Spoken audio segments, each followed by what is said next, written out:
بسم الله الرحمن الرحيم الحمد لله رب العالمين والصلاة والسلام على سيدنا ونبينا محمد وعلى آله الطاهرين المعصومين المنتجبين اللهم صل على محمد وعلى محمد.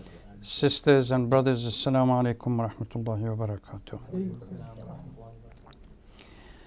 We follow this morning with a theme that I started last week by focusing on briefly on the formation of what has become known as the axis of resistance. Two components within that, which was Amal, the Lebanese component, Amal and Hezbollah. Today I'm going to focus on two other components, which is the Iraqi and the Yemeni components. Again, I have to reiterate and remind you all that because of the time limitation, I'm only able to literally scratch the surface. I cannot be spending too much time looking in depth at each of these. Otherwise, if I were to do that, if I were to do one class on axis of resistance, probably at least 2 semesters, if not 3/4, would have been spending on them, because there was so much information that you need to digest. So the major responsibility on you is to read. Whether you do or not, that's a different story. We don't have a class that we take a test to see who's read these. So again, on the issue, I'm going to briefly talk about it and give you 1 or 2 references, and the rest is up to you if you want to continue with it, because you need to learn and understand what's going on. What we are going to talk about, at least the Iraqi section of the resistance, yet again it has become a critical issue in the light of the attack and the Daesh's support and so on in Syria, the rekindling of the old fire that started in 2011, and the role of the Iraqi axis of resistance that immediately responded, and they are going to Syria to defend not only the Haram around Damascus, but also to support the Syrian army in Halab as well as Idlib. So they become critical. One thing that I forgot to talk about last week was the formation or the coinage of the phrase axis of resistance. Now, axis of resistance in all the literatures that you read, which we call it post-colonial or anti-hegemonic literature, they use it liberally.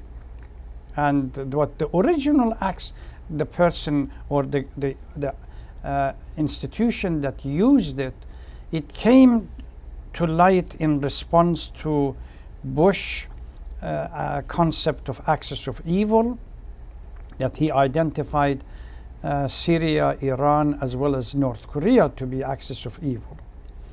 And Al-Zahf al-Akhdar, which used to be a newspaper published in Libya, the editorial printed something with this phrase, the axis of resistance. The article talked about axis of evil or axis of resistance. They have the common denominator between these groups, which are the Iran, Syria, and North Korea, is their resistance to US hegemony. So that is how the axis of resistance came to be framed and founded. If we want to really go back to the basis of all this mindset which is resistance and opposing of US hegemony in the region, we have to go back to the Islamic Revolution in Iran. It was that revolution that brought to the surface the notion that we really need a new formulation of international relation that rejects and opposes US hegemony in the region. And the famous story or the incident was after the occupation of the American embassy in Tehran, when a British correspondent went to Marhum Imam Rahmatullah alayh, and he said that this is against international law. And he said, which international law? The one that you have written, which we don't believe. This revolution has come to reject all the laws that you have created. We need to redefine international law based on self-respect. What kind of international law is it that allows the American, the British, and the foreigners, French and Westerners, to spy in Iran and undermine the Iranian government, while if some reaction took place to it, to them, that it becomes international law. So we really need to go and talk about the Islamic Revolution in Iran and see how that revolution fed into the construction of a new approach, a new dynamics about dealing with international law that primarily was constructed by the West. Hamid Algar, professor at Berkeley that retired many years ago, has a book on translation of Marhum Imam Rahmatullah alayhi's Hukumat Islami as the Islamic Revolution, and some of his footnotes are extremely useful if you get a chance of going and looking at them. The PDF version of that book, I believe, is available on anislam.org. You can look for, just type in Hamid Algar, and all the books that they have comes out. If we go to now the Iraqi, moving from here into the Iraqi resistance. Iraqi resistance has two phases. Iraqi resistance that started during Saddam's time as a consequence of his attack on Iran and the Iraq-Iran war, which led to the formation of a group of people that ultimately they became the resistance to Saddam. And most of those people were based on Hezbollah, that the party that Marhum Shahid Sadr was the critical founder. And they worked with the Iranian government and Iranian military to create battalions of Iraqis that would go into Iraq and fight Saddam's army. They were the one, but unfortunately most of these people, such as the leadership of Hezbollah, were co-opted by the Americans once they occupied Iraq. Nouri al-Maliki and Hakim and a number of other people, immediately they accepted, they became part of the political dynamics and were given political positions such as prime minister and etc., and huge amount of wealth. So they remained as part of the government, and they're still there. I remember a number of Hezbollah leaders in Montreal, Canada, when I was there for a year and a half representing Ayatollah Sistani's office, and they were strongly anti-hegemonic, anti-US interests, but they all have their own positions now in Baghdad, living in the best part of Baghdad, within the green zone, etc., and being paid huge amount of money, and no complaint whatsoever. And but the ones that we are going to talk about falls under the category of al-Hashd al-Sha'bi. Al-Hashd al-Sha'bi, which is semi-military groups of organizations that they have come together in around 2003, 2004, and 2005, some of them, and some of them later around 2011, 2012, and 2013. Hashd al-Sha'bi brings together a number of what we call battalions or groups. The Badr Battalion, Asa'ib al-Haq is another group that is part of Hashd al-Sha'bi. Kata'ib Hezbollah al-Iraq is another group that is part of Hezbollah. Quwwat al-Shahid al-Sadr, which was disbanded because of some conflict, but I believe it's still they are operating. Harakat al-Nujaba is another one. Saraya al-Salam, Saraya al-Jihad, Saraya al-Atabat, Kata'ib Sayyid al-Shuhada, and also the Fatimiyun and Zainabiyun. Firqat al-Abbas, Saraya Ashura, Saraya al-Khurasani, etc., etc. These are people that now they come under one grand kind of umbrella that is called Hashd al-Sha'bi. The Badr Foundation or the battalion actually started during the life of Marhum Imam Rahmatullah alayhi, during the war with Iraq. And this really started as a group of people, Iraqi soldiers that were captured by the Iranian and then trained, primarily Shias, that were trained, and an Iranian military leader was appointed for them, Shahid Daqa'iqi. But he died in later on in, I believe, 86, a few years before the end of the war.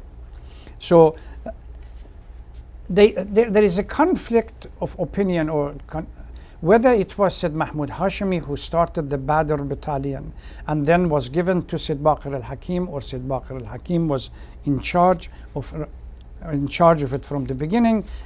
We are not quite sure. But after the toppling of Saddam, Badr moved into Iraq and became active in the south and central. Most of these people became well known when the Daesh story began in around 2014, 2015, and they began, with the help of the United States, to move south as a way to put pressure on the central government not to negotiate a deal with the Chinese about building infrastructure in Iraq. So, once the Iraqi Prime Minister at that time refused to negate it, we suddenly had the whole Daesh and others moving into Iraq. At the moment, Hajj al-Amiri is the leader of the Badr Battalion, and he has had a number of political position, Minister of Communication, etc., etc. He was opposed by the Americans to be given any kind of position in the political structure in Iraq. Then we have the battalion, the Nujaba battalion, which is under the command of Sheikh Akram al-Ka'bi. And Harakat al-Nujaba is, although it's not huge in number, but they are well structured, they are trained. All of these Iraqi resistant battalions were trained by Hezbollah primarily, and Iran to a degree. But certainly their weapons came from Iran to support them. Then comes al-Haq. Al-Haq is another group of people that Asa'ib al-Haq.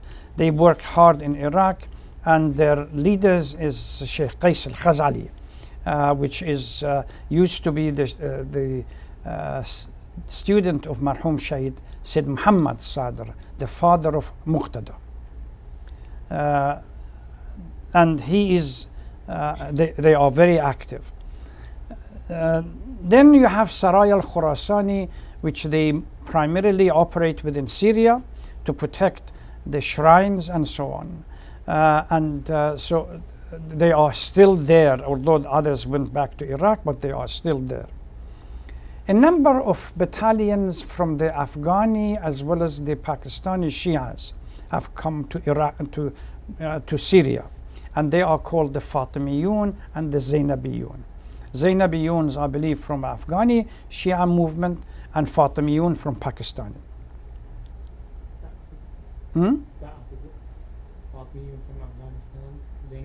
One of the two, anyway. So it's the two have organized themselves as to, and they primarily work in Syria, and their goal is to stop any attack, not to prevent the repeat of what happened in 2011, 2012, and 13, where the Daesh and they really came very close to Damascus, and particularly to Sayyid Zainab, and they were planning to completely destroy it. Sayyid Ali al-Yasri is the Khurasani battalion's leader, and they don't rely, unlike few of the other battalions that they rely on the Iraqi military for support. Sarai al-Khurasani, they primarily rely on private donorship. So their weapons comes from Iran, but their equipment comes from some other places. These are few of them, and recently it's mind-boggling. Abu Ubaid, for a year and a half, has been calling for the Sunni community to come and help the Palestinians in Gaza, and nobody has responded. And yet Netanyahu calls for resistance, to uprising against Bashar al-Assad, and you have the entire Syrian place full and crawling with Daesh and everybody else, as all the sleeping cells that during this period were inactive, that suddenly come to the surface.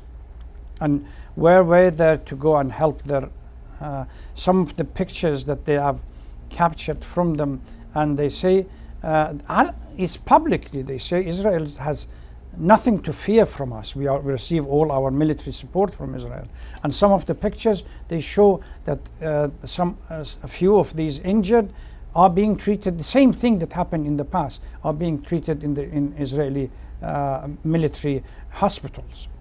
So most of these people are moving into Syria, plus other support that's coming from all around that they want.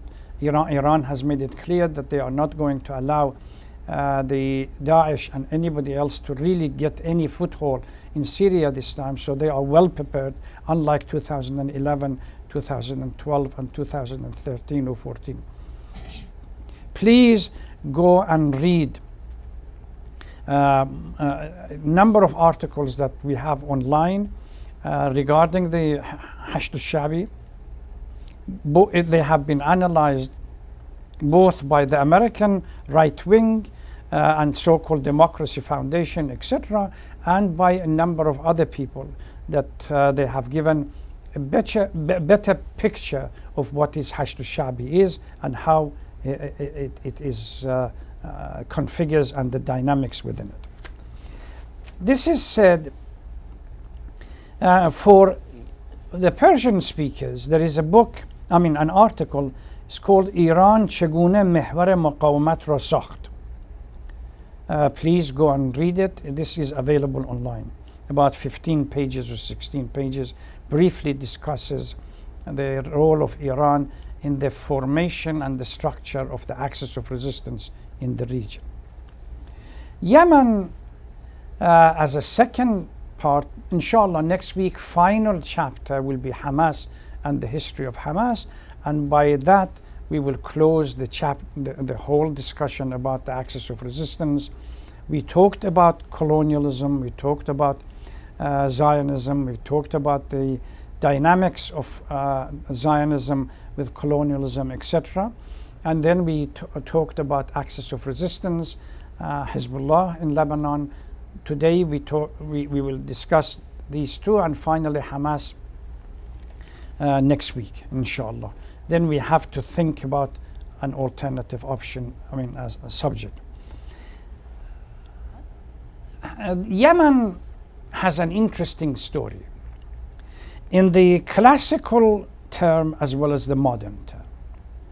In the classical term, Yemen's history is mainly theological, as a place in which Yemenis, unlike the Western literature that talks about the Yemeni or Houthis being Shias, they are Zaydis.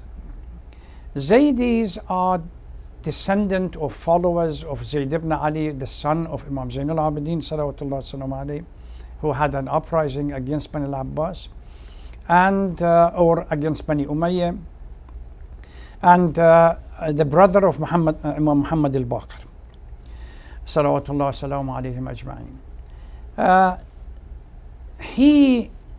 His descendant ultimately moved into Yemen and stayed there over many years, and they interacted with other minorities or other Sunni communities that existed in Yemen.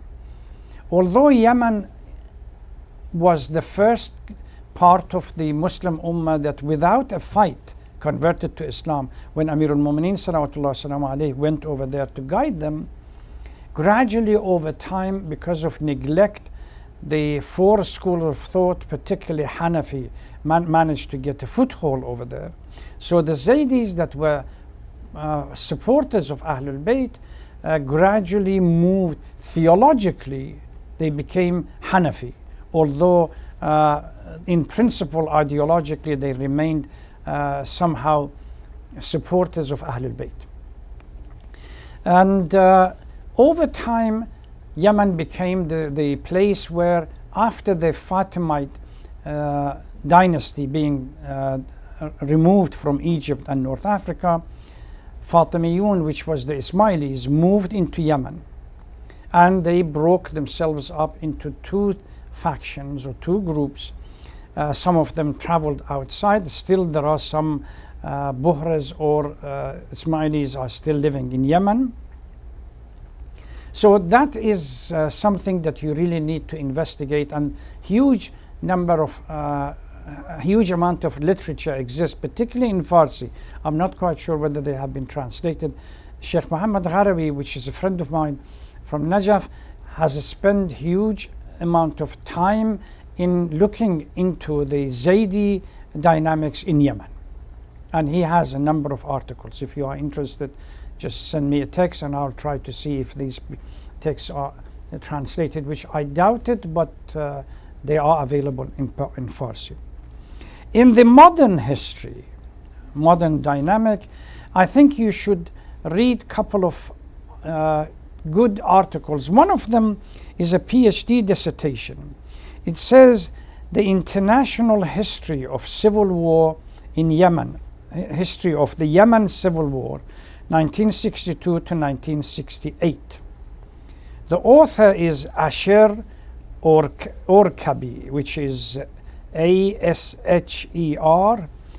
and the last name Orkaby. This is from Harvard University. And there are a number of other articles by various other universities here in the United States, whether it's master's dissertation or PhD dissertation. It's available. It's not. It's a good idea to have some detailed information. Ansarullah, the modern crisis of Yemen, starting from around 1962, post or close to the, by the way, Yemen was occupied by the British. And it was as they were beginning to leave out of Yemen, like everything else that they have done in other parts of the world, when their colonial part comes to an end, they create a fracture and discontent within this social structure, putting people against each other. Around 1962, a civil war started in Yemen, and ultimately led to the creation of two states: the northern state, which called themselves liberal or pro-Western; the southern state, which were pro-Marxist, Soviet Union, Cuba. And strangely enough, Saudis that were now are anti-Houthis and fighting the Houthis, in those wars of civil war, they were supporting the royalists, which was the northern part, the Houthi, against the southern part, which was being supported by Jamal Abdel Nasser and the Egyptian army.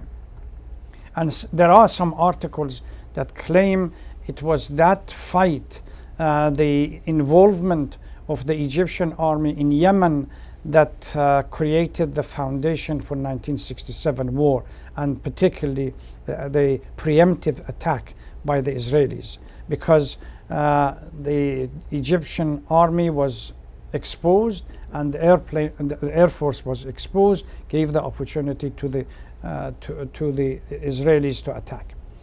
So this is something that you need to investigate.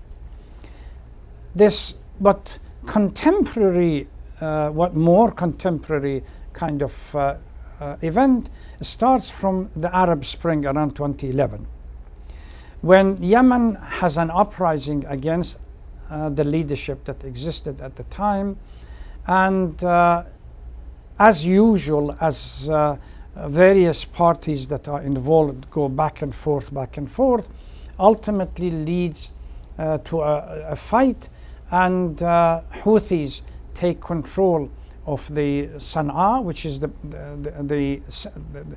capital city, and the government, which was supported by the Saudis, moves to Aden, and ultimately the conflict begins.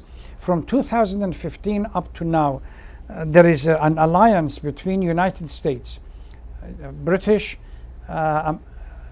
Saudi Arabia, Emirate, and few others against the Yemeni people. Nobody thought that the Yemenis will be able to recover after 5 or 6 years of constant bombardment to the point where they become so strong and so much influence in the current dynamics of the war with the Zionists. And it's a miracle when we think about it, how all the infrastructure was destroyed by the carpet bombings that the Saudis and the Emirates and others were involved, yet Yemenis were able to recover and become a major player in the region. From the revolution in Iran, the leadership of, at least the theological leadership of the Houthi Zaydis, began to have some closer relationship with Iran. I believe one of their leaders, Hussein Houthi, went to Iran and met with Marhum Imam, and he was attracted and mesmerized by the ideas that Marhum Imam had for anti-colonial, anti-hegemonic kind of a stance. Went back to Yemen, and the close relationship between the Houthis and Iran started from there. They have paid a price, the Houthi family, of being a few of their members being assassinated by the previous regime in Yemen, but now Abdul Malik is fully in charge of the Houthis in Yemen, and conducting the affairs with through the help of his brothers and others. That again, for more information about this, what axis of resistance in the region has, unlike what is being presented in the West as these are somehow puppets of the Iranian Revolution, what brings them together, we have to go back to the article that al-Zahf al-Akhdar the green movement, talked about each of these components or members are independent, and yet what brings them together is the fact that they are anti-colonial. They decide for themselves exactly how to have their own programs develop. Yes, they support each other, but Iran does not dictate to them, unlike what is being presented. So I strongly recommend you to go and read The Civil War. There are other books available on Yemen, and that would give you some ideas. And if there are some questions, inshallah, we will deal with them. Thank you very much. Wassalamu alaikum wa rahmatullahi wa barakatuh.